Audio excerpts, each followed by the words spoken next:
Normal जो इंसान होते हैं जिनको अमीर बनना होता है, तो वो ऐसी कौन सी गलतियां कर देते हैं जिसकी वजह से वो बन नहीं पाते हैं?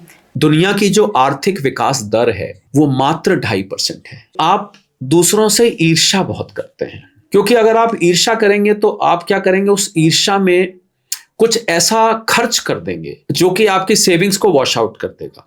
सर, कई ऐसे लोग से मैं मिली हूँ पर्सनली, वो कहते हैं यार आज की सोचो ना, कल की कौन सोचता है। कि भारतीय घरों में करीब करीब मॉर्गन स्टैनली की भी रिपोर्ट थी या जेपी मॉर्गन की थी कि 30,000 टन सोना भारतीय घरों में है, अलग अलग जगह रखा हुआ है, लॉकर्स में, मंदिर के पीछे, गद्दे के नीचे। सर, डिजिटल गोल्ड और फिजिकल गोल्ड किस में सबसे ज्यादा सुरक्षित होने वाला है ये निवेश? फिजिकल गोल्ड में आप गोल्ड बार्स और कॉइन्स पे यकीन रखिए, जो ब्रांडेड हैं, जिन पे हॉलमार्क है, उन पे यकीन रखिए। इधर उधर से कहीं से भी सोना नहीं लेना चाहिए, सोच समझ के लेना चाहिए। बहुत सारे धांधलेबाजी भी इसमें होती है। यार ईमानदारी की रोटी से कुछ नहीं होने वाला, ईमानदारी से तो पैसे उतने हम कमा ही नहीं सकते हैं। जो स्मगलिंग में पड़ जाते हैं, चोरी में पड़ जाते हैं, या कुछ ऐसा काम कर बेटिंग करने लगते हैं, मतलब जो कानूनी तौर पर अपराध है। ये जो आजकल की जेनजी है, मिलेनियल है, ये रातों रात अमीर बनना चाहते हैं, रातों रात करोड़पति बनना चाहते हैं। भारत में कमाई कम या इन्वेस्टमेंट के मौके कम है सर? भारत जैसी अर्थव्यवस्था में अगर कमाई के मौके नहीं है तो मुझे लगता है दुनिया में कहीं नहीं है। 65-70 करोड़ की आबादी मिडिल क्लास की जिस देश में हो, वहां अगर हम कहें कि कमाई के मौके कम है तो ये तो उचित नहीं रहेगा। अमेरिका से आबादी, डबल आबादी की तो हमारी मिडिल क्लास है। आज की डेट में 20 साल और 30 साल की उम्र में सबसे स्मार्ट निवेश क्या है?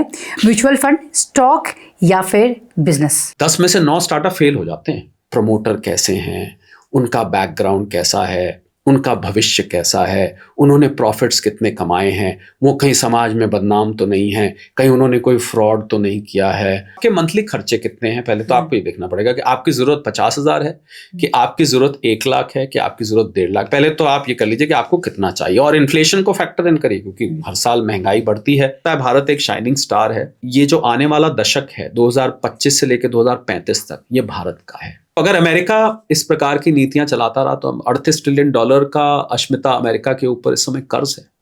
$30 ट्रिलियन की इकोनॉमी है और $38 ट्रिलियन का उनके ऊपर कर्ज। बहुत सारे छोटे बिजनेसेस, बड़े बिजनेसेस आप अगर गूगल करके देखेंगे, वहां पर दिवालिया निकलने की कगार पर हैं। पहले करोड़पति आपको ढूंढने से मिलते थे, अब तो आपको आप किसी भी टियर 1 टियर 2 सिटी में, क्या गांव में भी चले जाएं, आपको करोड़पति तो आम दिखाई दे जाते हैं। आपको कोई ऐसा टर्म नहीं है जो कि जिसकी कोई परिभाषा करी जा सके। जिस व्यक्ति को जहां पर जाके तसल्ली मिल जाए वो अमीरी है, और जिस व्यक्ति को बहुत कुछ कमा के भी तसल्ली ना मिले तो मुझे लगता है वो गरीब का गरीब रहता है।